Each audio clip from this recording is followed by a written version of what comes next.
CPM നേതാവായ AK ബാലൻ്റെ പ്രസ്താവന, രണ്ടാമതിപ്പോൾ മന്ത്രി സജി ചെറിയാൻ്റെ പ്രസ്താവന എത്ര ആവൽക്കരവും അപകടകരവുമായ വർഗീയ വിദ്വേഷമുണ്ടാക്കുന്നതിനുള്ള പ്രസ്താവനയാണ്.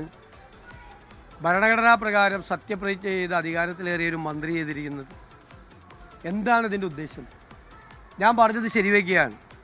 അതായത് ആളുകളെ ഭിന്നിപ്പിച്ച് രാഷ്ട്രീയ ലാഭമുണ്ടാക്കുക എന്നുള്ള സംഘപരിവാറിൻ്റെ അതേ വഴിയിലൂടെ CPM യാത്ര ചെയ്യുകയാണ്. അതിന് മുഖ്യമന്ത്രി കൊടപിടിച്ചു കൊടുക്കുകയാണ്.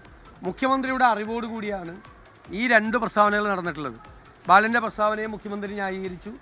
മന്ത്രിസഭയിലൊരു അംഗം ഇതുപോലെ, കേരളത്തിൻ്റെ ചരിത്രത്തിൽ ഒരു അംഗം ഇതുപോലെ ഒരു വർഗീയ പ്രസ്താവന നടത്തിയിട്ടില്ല. ജയിച്ചു വരുന്ന ആളുകളുടെ മതം നോക്കാനാണ് പറഞ്ഞിരിക്കുന്നത്. എത്ര ക്രൂരമായ പ്രസ്താവനയാണ് ഇത്! കേരളത്തെ അപകടകരമായ നിലയിലേക്ക് എത്തിക്കും.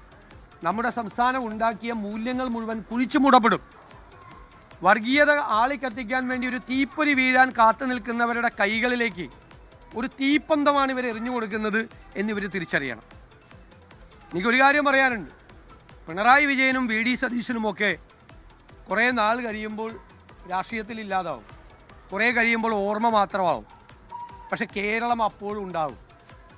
ആ കേരളത്തിന് അതിൻ്റെ അടിത്തറയ്ക്ക് അതിന് തീ കൊളുത്തുന്ന പരിപാടിയാണ് ഇപ്പോൾ ചെയ്യുന്നത്.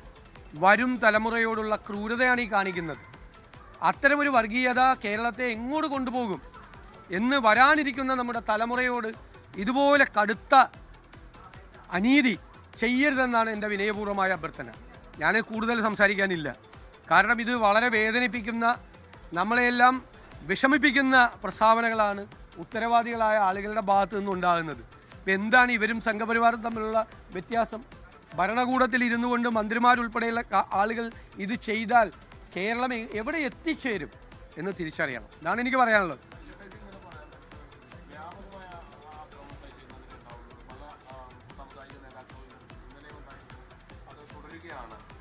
എനിക്കത് കുഴപ്പമില്ല. കാരണം ഞാൻ വർഗീയതയ്ക്കെതിരായ ഒരു നിലപാടെടുത്തതിൻ്റെ പേരിൽ ഏത് ആക്രമണങ്ങളെയും ഏത് കുന്തമുനകളെയും നേരിടാൻ ഞാൻ തയ്യാറാണ്.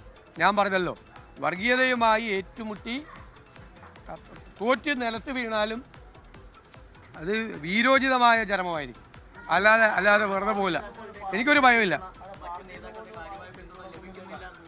അതൊക്കെ സമയമുണ്ടല്ലോ, എല്ലാവരും സംസാരിക്കും. ഞാൻ പറഞ്ഞിരിക്കുന്നത് ഇന്ത്യൻ നാഷണൽ കോൺഗ്രസിൻ്റെ നിലപാടാണ്, UDFൻ്റെ നിലപാടാണ്. ഞാനൊരു കോൺഗ്രസ്സുകാരനായതുകൊണ്ടാണ് എനിക്കങ്ങനെ സംസാരിക്കാൻ പറ്റുന്നത്. ഞാൻ കോൺഗ്രസ്സുകാരനാണ്. കോൺഗ്രസിൻ്റെ ആശയമാണ് ഞാൻ പങ്കുവയ്ക്കുന്നത്. കേരളത്തിന് വേണ്ടിയിട്ടാണ് സംസാരിക്കുന്നത്.